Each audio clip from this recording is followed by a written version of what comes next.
Kisah pemuda kaya, anak bos besar, pemilik 73 perusahaan, yang menjadi cleaning service. Episode 517.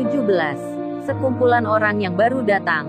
Terlihat bergaya dengan penampilannya. Mereka itu laki-laki dan wanita, yang duduknya ada di depan. Di antaranya ada yang sepasang, yang bersama pacarnya. Tak lama kemudian, seseorang pun datang. Supervisor counter ini tiba, menemui salah satunya. Yang ditemui itu langsung berkata, "Oh ya, Anda kok lama sekali datangnya? Bukannya sudah dibilang, kalau saya tiba, siapkan makanan dan minumannya. Kok ini belum ada sama sekali? Kalau gitu panggilkan beberapa pegawai counter di sini. Wanita-wanita yang cantik, suruh membawakan minumannya. Bikin malu saya saja. Ini ada teman-temanku yang kaya."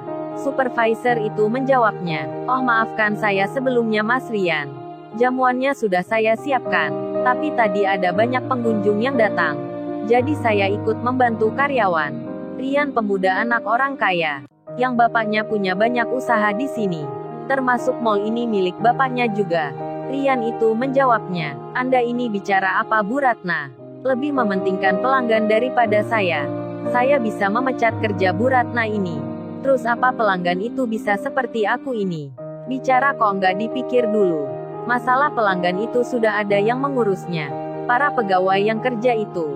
Lantas apa kerja mereka? Apa hanya duduk dan berdiri saja?" Rian terlihat marah pada Bu Ratna. Meski usianya muda, Rian tak segan bicara tak sopan pada orang yang lebih tua darinya. Dan Ibu Ratna itu bilang, "Baik Mas Rian, saya minta maaf. Kalau gitu saya panggilkan karyawan." Di saat itu Rian melihat wanita yang berseragam kerja counter ini lagi duduk bersama temannya. Rian pun langsung berkata, "Oh ya Bu Ratna, siapa perempuan itu yang duduk di sebelah situ?" Bu Ratna menjawabnya, "Oh itu Mas Rian. Dia pegawai baru counter ini. Kerjanya customer service. Masuknya di shift siang." Rian pun langsung bicara, "Kalau gitu suruh dia ke sini. Menuangkan minuman ini." Yang dimaksud itu adalah teman bicaranya Fiona, kakak kelas SMP-nya Kenshin. Sedang Kenshin lagi duduk sendiri, lagi melihat handphone jadulnya. Begitu pula dengan pengunjung lainnya yang sedang antri di situ. Mereka yang sedang menunggu melihat pemuda di depannya yang nampak arogan, bicara kasar pada pegawai counternya. Kemudian Ibu Ratna itu memanggil, "Siska, kamu ke sini." Siska temannya Fiona itu pun mendengarnya. Lantas ia bicara, "Fiona, aku dipanggil atasanku. Sebentar aku tak ke sana." Fiona pun mengiyakan, dan Siska pegawai baru itu pun datang. Lantas Bu Ratna supervisornya bilang, "Oh ya Siska, kenalkan, ini namanya Mas Rian, anak dari bos kita, yang punya counter besar ini, yang punya mall ini. Beliau memintamu membantunya, meski kamu masuk siang. Anggap aja ini lemburan." Siska pun mengiyakan dengan menjawabnya, "Baik Bu Ratna, apa yang bisa saya lakukan?"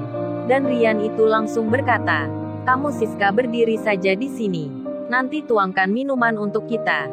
Siska pun kaget rasanya, diperintah seperti itu. Meskipun demikian, Siska mengiyakan. Ia berdiri di samping depan. Kemudian Rian berkata pada Bu Ratna, "Kalau gitu Bu Ratna silahkan keluar. Suruh juga pegawai lainnya datang. Pilih yang cantik-cantik dan bersih-bersih, untuk membawa makanan dan minuman. Karena teman-temanku ini sudah terbiasa di restoran besar, dilayani pelayan yang cantik dan tampan." Bu Ratna pun mengiyakan, dan si Rian itu lagaknya mirip bak seorang raja. Sombongnya keterlaluan, angkuhnya luar biasa. Bu Ratna supervisor itu, meski sangat tak suka, hanya bisa menuruti perintah. Sebab ini pekerjaan utamanya, kalau menolak akan dipecatnya. Rupa-rupanya, si Rian ini sudah belagu. Semenjak dari dulu, hingga pegawai counter yang di dalam, pasti merasa tak suka dengannya. Melihat Rian datang ke tempat kerjanya. Tapi apalah daya, mereka hanya pegawai biasa, tak bisa menolak perintah dari anaknya yang punya usaha.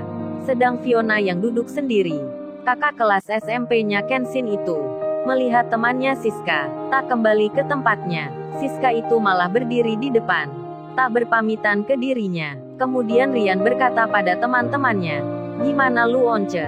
Apa lu punya pegawai-pegawai yang cantik, yang lu bisa perintah kayak gua?" Lihat ini gua bisa melakukan hal itu. Once yang bersama ceweknya, yang mereka juga orang kaya, menjawab perkataan Rian. Ya pasti gua bisa itu Rian.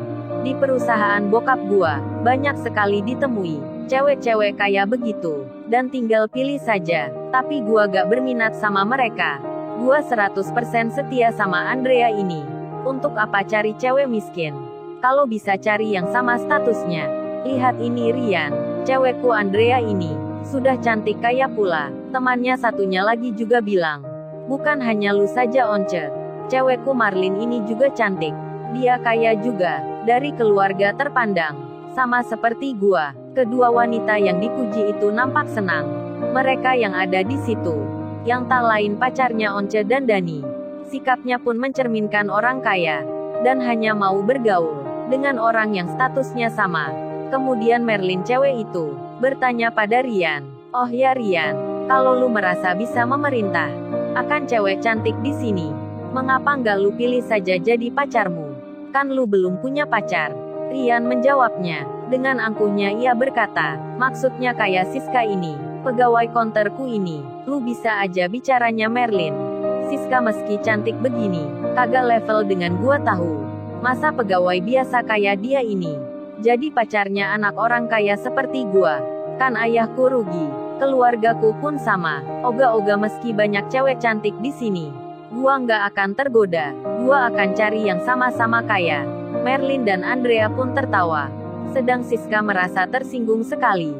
Merasa dihina dan direndahkan. Siska pun merasa dalam hatinya sangat tak suka dengan Rian. Tapi dia tak ada pilihan. Tetap berdiri dan diam di situ. Hingga temannya Fiona datang. Menyapa Siska dengan berkata, Siska kamu lagi kerja ya?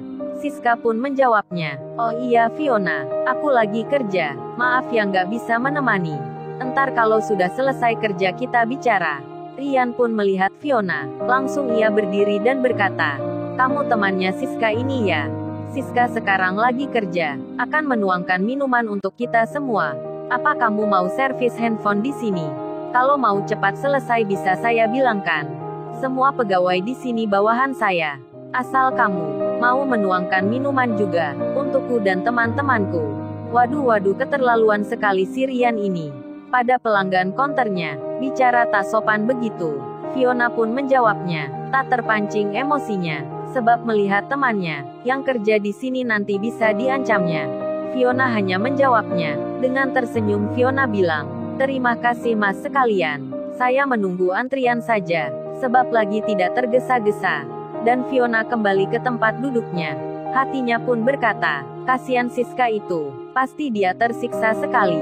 Punya atasan kaya begitu. Dan Fiona pun tak sengaja melihat Kenshin yang duduk di sebelahnya. Adik kelas SMP-nya itu lagi memegang handphone. Dengan diangkat sebelah tangannya, handphone itu terlihat besarnya. Fiona pun terkaget rasanya. Hatinya langsung bicara, kok cowok itu masih menyimpan HP kayak begitu? Apa itu yang akan diservisnya? Fiona jadi bertanya, sebab di sini juga menerima akan handphone tipe lama, makanya tempat ini terbaik dari yang lainnya. Dan Kenshin pun tiba-tiba melihat ke Fiona. Kenshin tersenyum melihat kakak kelasnya. Fiona pun sama, tersenyum pula ke Kenshin. Kemudian Kenshin berdiri. Kenshin yang mengenakan kaos biasa, dengan tas kecil di pinggangnya. Kenshin yang di tangannya, sambil memegang handphone jadulnya. Kenshin pun berjalan ke arah depan, untuk membeli minuman, yang ada di dalam kulkas. Fiona pun melihatnya, hingga Kenshin sudah berhenti. Di situ ada Rian, pemuda anaknya orang kaya, yang punya konter ini, yang punya mall ini. Ada pula Once dan Dani, serta pula ceweknya, yang bernama Andrea dan Merlin. Begitu juga dengan Siska, pegawai itu yang masih berdiri. Kenshin pun dilihat oleh semuanya, karena tiba-tiba berjalan ke sini, mengambil minuman di kulkas. Setelah memilih salah satunya, Kenshin akan kembali dengan membawa botol minumannya, dan entah apa sebabnya, tiba-tiba saja handphone jadulnya terjatuh. Prak-prak, prak-prak, terdengar suaranya. Handphone besar itu terlihat dengan jelasnya. Oleh karena itu, mereka jadi tertawa. Kenshin pun lalu merunduk. Satu persatu dipegangnya, dan sebagian tutupnya terlempar agak menjauh. Dilihatnya di bagian bawah kursi. yang ditempati Andrea dan Merlin. Cewek sombong yang membanggakan diri. Kenshin Kun akan mengambilnya. Lalu, bagaimana kisah selanjutnya? Subscribe channel ini untuk episode berikutnya. Terima kasih. Jangan lupa ya guys, untuk kelanjutan ceritanya ada di ke YouTube. Jangan lupa subscribe ya guys, dan tekan notifikasinya